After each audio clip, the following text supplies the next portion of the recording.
This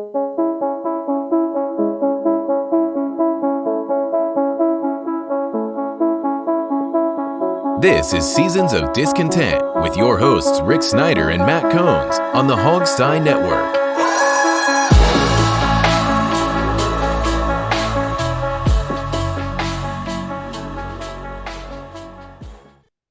Welcome to Seasons of Discontent, Season 7, Episode 40, brought to you by Rick Snyder's Washington across social media.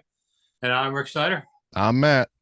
And we're back finally discussing all the things important about Washington Light and Commanders on Hogsty Audio and here YouTube on video. All right, Matt, we both said Cowboys would win big, and we were both wrong as could be, which is why I do not bet on sports. Well, for this very reason. It wasn't that Dallas was resting their players or a myriad of excuses. Washington beat them straight up.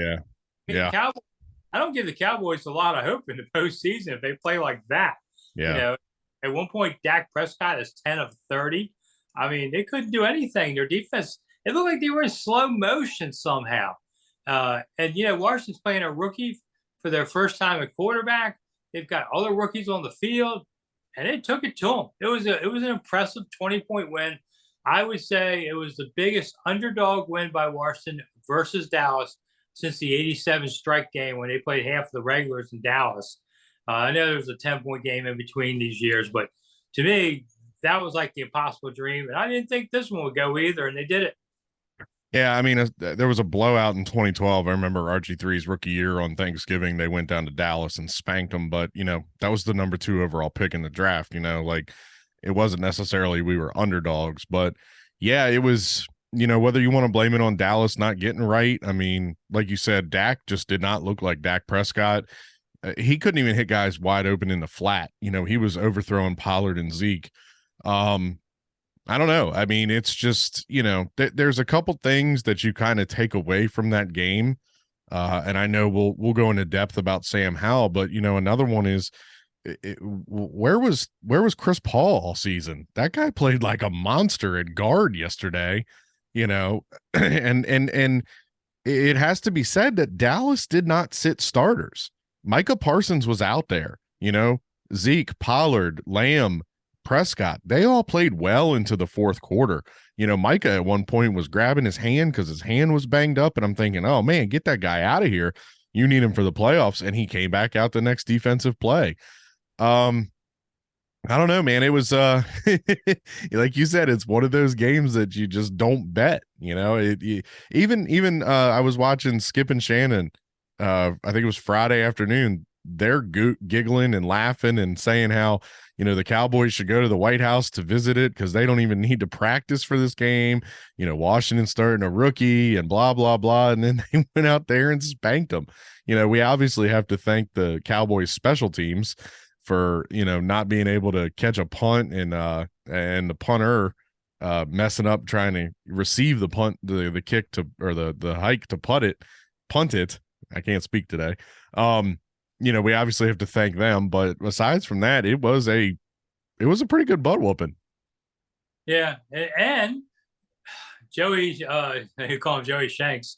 Joey Shanks missed 2 field goals and an extra point, or it would have been 33 points. Yeah, and you know, all that really did was add another need to the list of needed players over the offseason. Joey might have kicked himself right out of a job yesterday. All right, so I've been talking about Sam Howell since rookie camp, and I've always said I thought he could play well, and he's a little bit exceeded my expectations. Although he only had 11 completions, but man, he can hit that ball on the flat, you know. And he ran in for a touchdown. An 11-yard run was pretty good. Not afraid.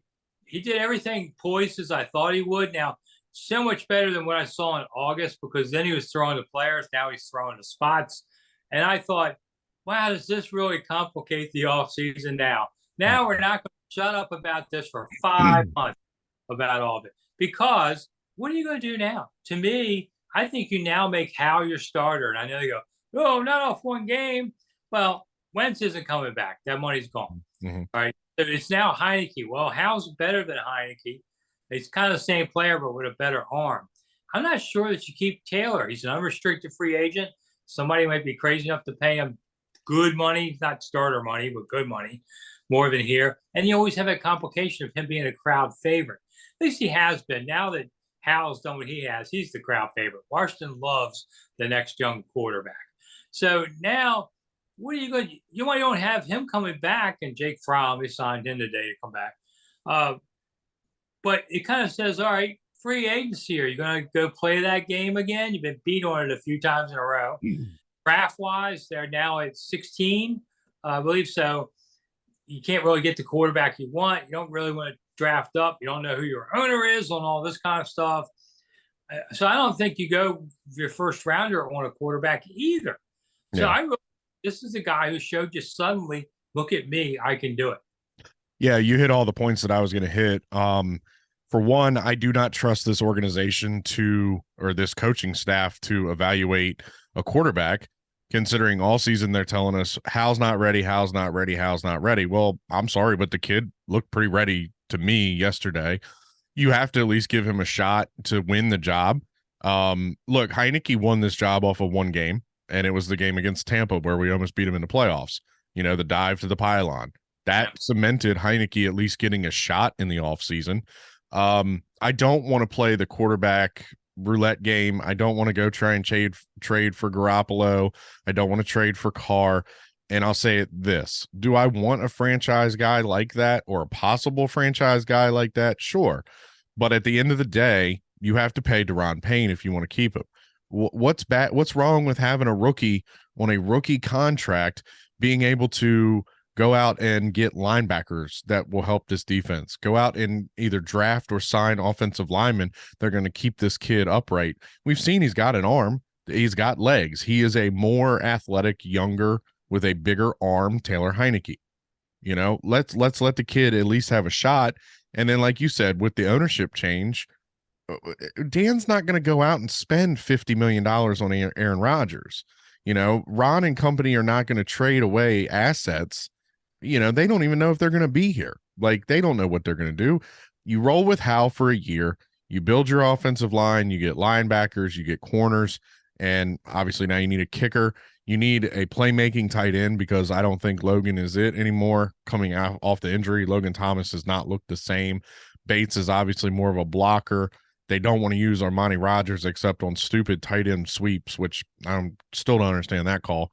But yeah, you roll with Hal for a year. It's a low cost. I think it's a low cost, low impact, shot. How did Seattle manage to be such a great team under Russell Wilson? He was making nothing under a rookie contract for quarterbacks for years.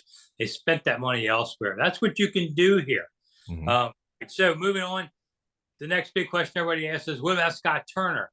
Ron Rivera said that he would be meeting with the owner, Dan Snyder, who didn't make the last two games for some reason. He's in London, applying to be a British citizen. I guess he had to go see the Queen or King now. That was really weird that Dan wasn't there. Dan wasn't there when they beat Dallas. How weird is that? But they're going to all meet on Monday and kind of hash some stuff out. So I wouldn't expect any coaching changes this week. Yeah. And I don't know that they will. I don't think they will. Longer goes, I don't think they let Scott Turner go. They're just going to say, okay, you got to do this year. I don't know. I thought Turner did a poor job overall. Yeah. He didn't take advantage of some really good assets that he had. But he got too caught up in certain things and all. Subpar year. But if Ron wants to do one more year with them and not break up the staff, everybody wanted to get rid of Del Rio earlier, and they finished, like fourth, I think, against their total yards this year. Yeah. So I don't know, but I wouldn't expect anything until next week. Yeah, same here. And like we talked about for months now, with the pending sale of the team, the new owner is going to want to come in and have a fresh slate. So you're not going to go out and you're not going to be able to sign an offensive coordinator for 1 year. You know what I mean? Like, that's not a deal that they're going to want to do. I think honestly it's Ron and Scott and Del Rio back next year with the Martys, and hopefully around March or April, we'll find out who the new owner of this team is. My thing is my failing grade for Scott Turner this year has been this. You've had 3 different starting quarterbacks, and you have never manipulated your game to fit that quarterback. You make the quarterback play your scheme. I don't like that. you have to go off of the strengths and weaknesses of each quarterback. And hopefully, an off season with Howell as your projected starter, hopefully they can make some plays that fit him. Go back to his UNC days. One of his favorite targets is on your team. You utilize De'Ami Brown more. I understand that there's 3 guys ahead of him that are better, but to be honest with you, I mean, aside from when Heineke was in there, there's really been no, when Wentz was in there, Curtis Samuel has really fallen off since Heineke and now Howell have started. So I don't know. I think you need to build your offensive game plan around the quarterback instead of make him fit into it. And of course, the last game, Sonny Jurgensen's official retirement of number 9, joined Bobby Mitchell, Sean Taylor, and Sammy Ball. And at first I thought, oh, they're going to make that poor old man out in the rain and all that stuff. Well, it didn't rain until after the game, so that worked out. I talked to Sonny before the game, a few days before the game. I had a story for Odyssey.com, 1067 The Fan. I talked to Sonny for a few minutes, and he sounded great, sounded strong. I said, Sonny, you think those Cowboy fans are going to boo you and kind of sore after all those losses? And he just kind of laughed and said, we'll see. But he didn't go down the field. He stayed up in the box. Sonny's 88, so it's not as easy. Billy Kilmer was with them. They unveiled the jersey, which somebody claimed was in the trainer's room. I don't know if that's true or not. I know they had one back there. I don't know if that's the one. But the crowd gave a very good cheer. I'd say it was 80% Cowboys fans of 50-some thousand on there. They got lucky. It was good weather this year for late as now we're going into this. But it was good to see Sonny get his due. A lot of people were excited to see him there. Great, one of the greatest players ever for this team. Yep. And I said, okay, who's next? I don't like to put too many guys in, but I would say, to me, Darryl Green would go next, and then Riggo, and then I'm not sure if I go Art Monk or not. Yeah, and I mean, with the new number system with the NFL, I think it's okay that you could go – you definitely have to do Green. You definitely need to do Riggo, and I think you need to do Art. But – yeah, it was interesting to me. I was driving home during halftime, so I didn't get to see it until afterwards. I did not know that he wasn't out on the field. They just announced, Sonny's family was on the field, but it was really cool to see him and Billy back together. I know that's one of the biggest rivalries this team has ever seen, and they were teammates.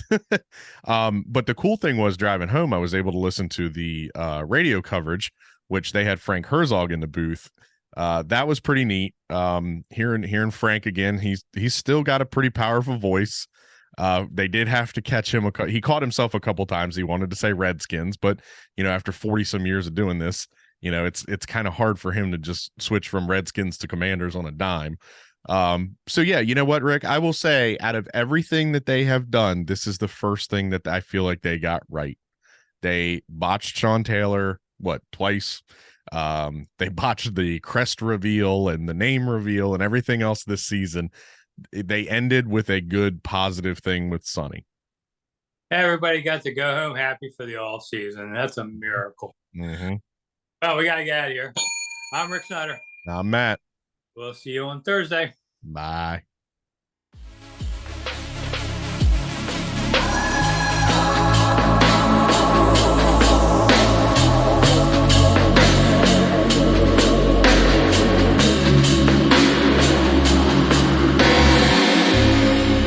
Thanks for listening to Seasons of Discontent on the Hogstye Network.